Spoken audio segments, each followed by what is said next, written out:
وصحبه وأهل بيته أجمعين أما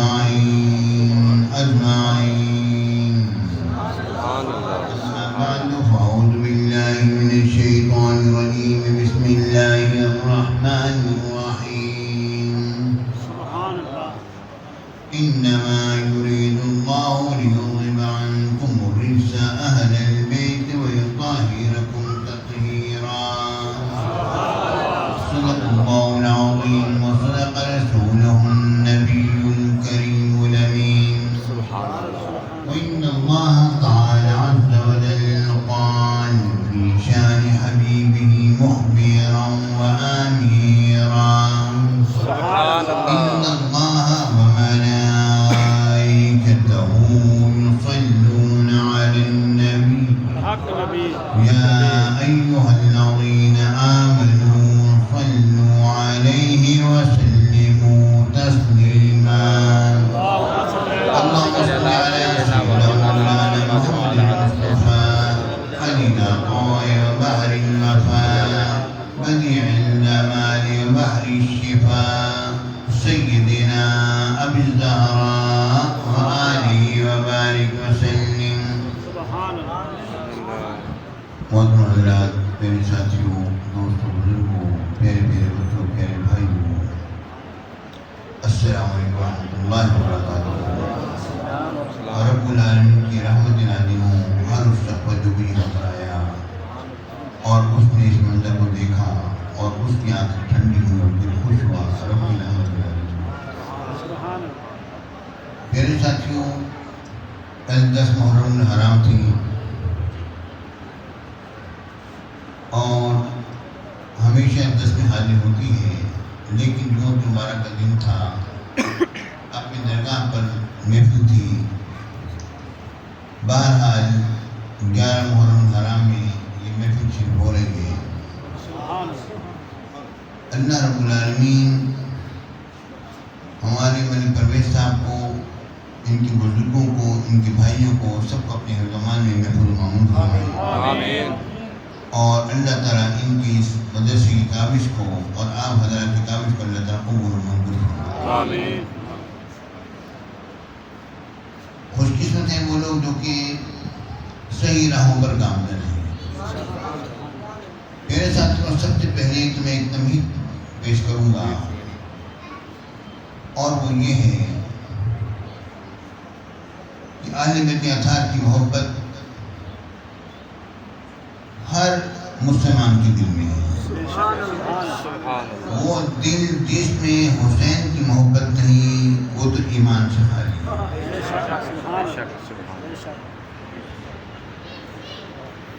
اہل بیت اطہار کی محبت، ان سے عقیدت، ان سے لگاؤ، پیارے ساتھیوں، یہ مومن کی سرشت میں داخل ہے۔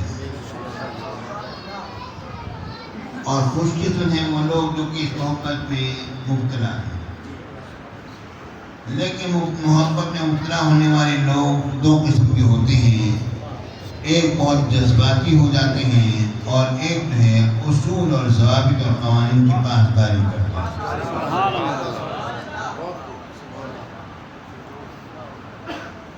جو لوگ اصول اور ضوابط کو نہیں دیکھتے اور صرف محبت کو دیکھتے ہیں، ان کے بارے میں عربی زبان کا وہ محاورہ بنیا جاتا ہے، العدو العاقل خیر من الصدیق الجاہل۔ جو عقل مند دشمن ہے وہ جاہل دوست سے بہتر ہوتا ہے۔ تو اپنے آپ کو جہالت سے بچاؤ اور اسلامی اصول اور ضابطوں کو سامنے رکھو۔ اسلامی اصول اور ضابطے کیا ہیں؟ یہ کوئی نئی چیز نہیں ہے، یہ وہی ہیں جو کہ اللہ اور کے رسول نے پہلے سے بنائے ہوئے ہیں۔ ہم اس محبت میں اس طرح نہ بہہ جائیں کہ جو جذبات کی نظر ہو جائے۔ میرے آقا رسول اللہ صلی اللہ علیہ وسلم نے ارشاد فرمایا جب ایک صحابی نے عرض کیا، حضرت نے حضرت عامر سے کہا کہ آپ جائیے اور حضور علیہ السلام سے یہ مسئلہ پوچھیے۔ مسئلہ یہ ہے،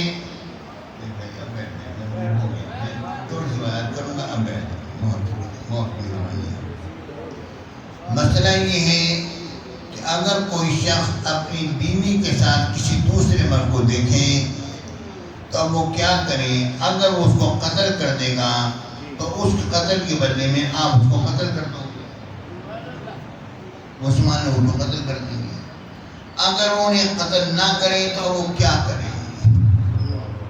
ظاہر ہے شوہر ہیں، گھر میں آتا ہے، ایسے وقت جب کوئی اور نہیں ہوتا، اب 4 گواہ کہاں سے لے کر آئے؟ تو 4 گواہ نے وہی گواہی دی۔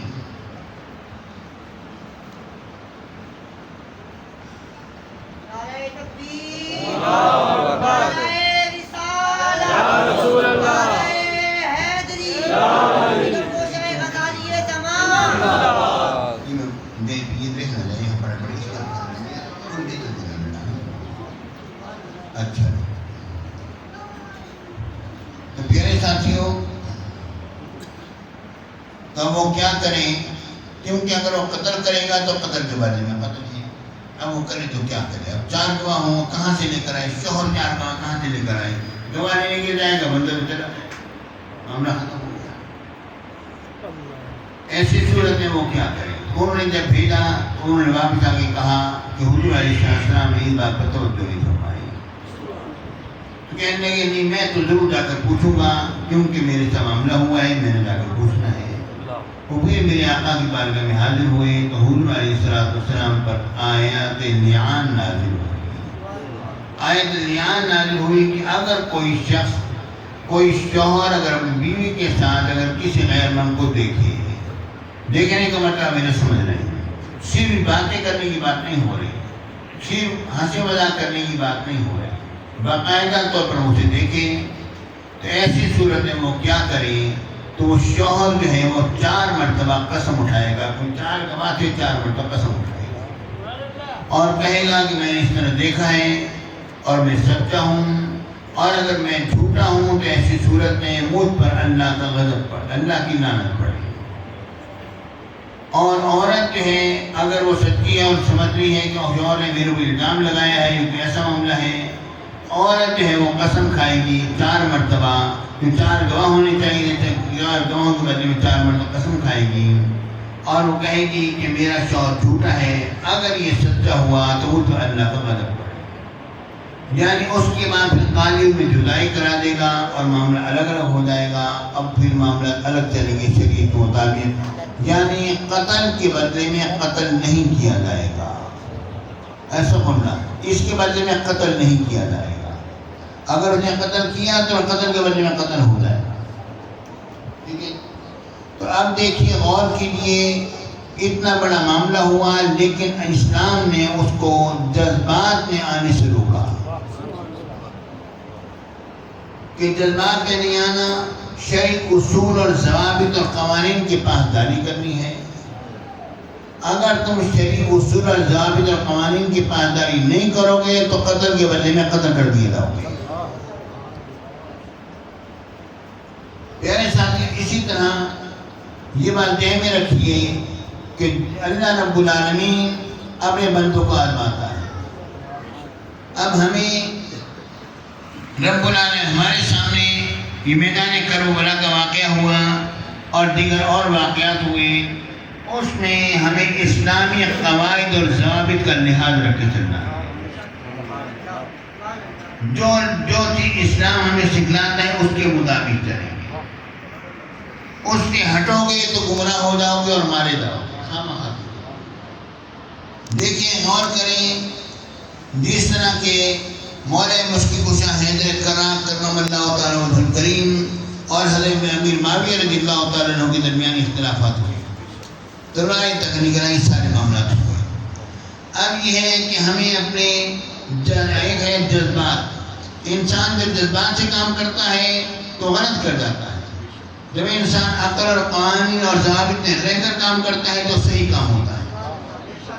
تو اس طرح کے کوئی شخص جب جو جذباتی ہوتا ہے، گھر میں جب جذبات میں بات کر جاتا ہے، بعد میں اکیلا ہوتا ہے یا اپنی ماں کے ساتھ یا بیوی کے ساتھ ہوتا ہے تو اس کو افسوس ہوتا ہے، ہائے میں نے غلط کیا، میں نے ٹھیک نہیں کیا۔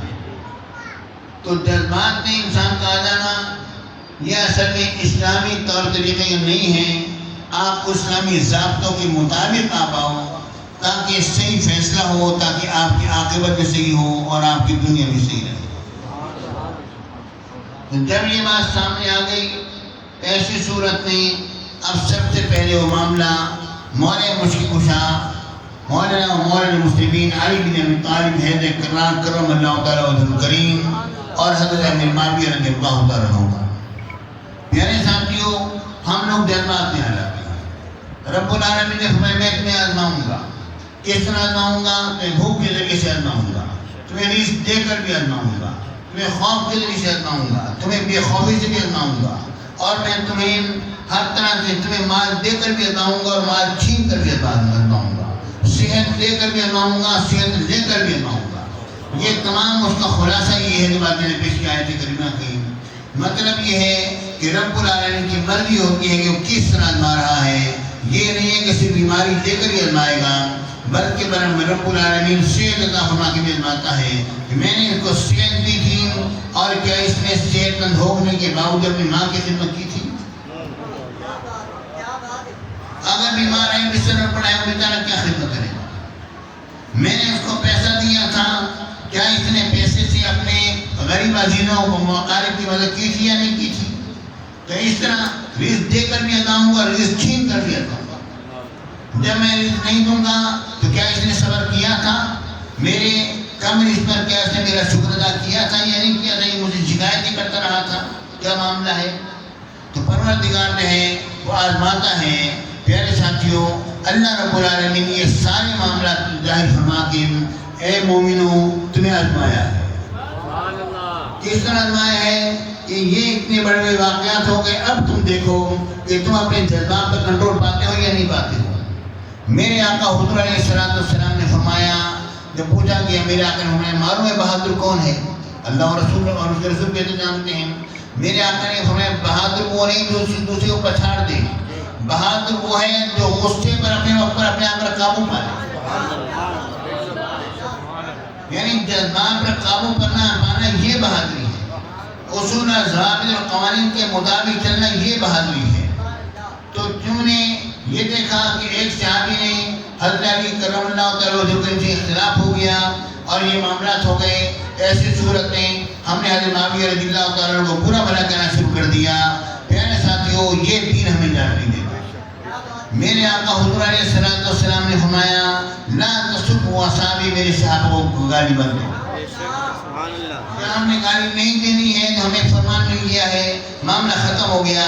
اب کیا ہے؟ ایسی صورت میں اب ہم نے فیصلہ کیا کرنا ہے؟ اب ہمارے اسلاف بیٹھے اور انہوں نے کہا ایسا فیصلہ کریں گے جو کہ شریعت کے مطابق ہوگا، تمہارے دلوں کو سکون بھی ملے گا۔ اور وہ کیا ہے فیصلہ؟ فیصلہ یہ ہے کہ اے لوگوں یہ بات جان لو، حق تو علی کے ساتھ ہے، سبحان اللہ، حق پر تو حضرت علی ہے۔ میرے آقا حضور علیہ السلام نے فرمایا یا اللہ تو علی حق کو وہاں پھیر دے جہاں علی ہو۔ یہ نہیں فرمایا یا اللہ تو حق علی کو وہاں پھیر دے جہاں کے، یہ بات نہیں فرمائی۔ یا اللہ تو حق کو وہاں پھیر دے جہاں علی ہو۔ مطلب یہ ہے کہ علی اپنی حقانیت میں حق کے محتاج نہیں ہے، بلکہ حق اپنی حقانیت میں علی کا محتاج ہے۔ سبحان اللہ۔ علی جب حق کے پاس جائے گا تو معلوم ہوگا کہ یہ حق ہے۔ سبحان اللہ۔ اگر علی حق کے پاس حق نہیں گیا تو حق نہیں ہے۔ حق پر تو حضرت علی ہیں، حضرت علی حق پر ہوئے۔ حضرت امیر معاویہ رضی اللہ تعالیٰ عنہ، چونکہ میرے آقا نے فرمایا ہے کہ میرے صحابی کو گالی مت دو، اب اس کی دیکھ کر، اب دلائل کو دیکھ کر ہم نے کیا فیصلہ کرنا ہے؟ پیارے بھائی، ہم نے فیصلہ یہ کیا، ہم نے کہا کہ حضرت امیر معاویہ رضی اللہ تعالیٰ عنہ سے خطا اجتہادی۔ تو خطا اجتہادی کیسی بات ہے کہ غلطی تو غلطی ہوتی ہے، کوئی شبہ نہیں، مگر یہ ان کی اجتہادی غلطی تھی تو اس لیے رب العالمین نے ایک اجر بھی دیا۔ لیکن ہمارے علی کے پاس تو 2 اجر ہیں اور پتہ نہیں کتنے بڑے وہ اجر۔ سبحان اللہ، سبحان اللہ۔ جذبات سے فیصلہ نہ کرو، جذبات سے کرو گے تو کام خراب ہو جائے گا۔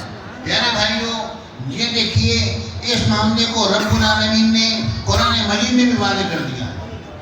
رب العالمین نے بالکل بات واضح فرما دی. جو فتح مکہ سے جو پہلے مومن ہوئے ان کی شان الگ ہے, وہ بلند و بالا ہیں, والسابقون الاولون میں شامل ہیں. آپ غور کیجیے, یعنی جو فتح مکہ سے جو پہلے ایمان لے کر آئے ان کے مراتب بلند ہیں, اور جو فتح مکہ سے کے بعد ایمان لے کر آئے وہ اونچے نیچے درجے پر ہیں. اور حضرت علی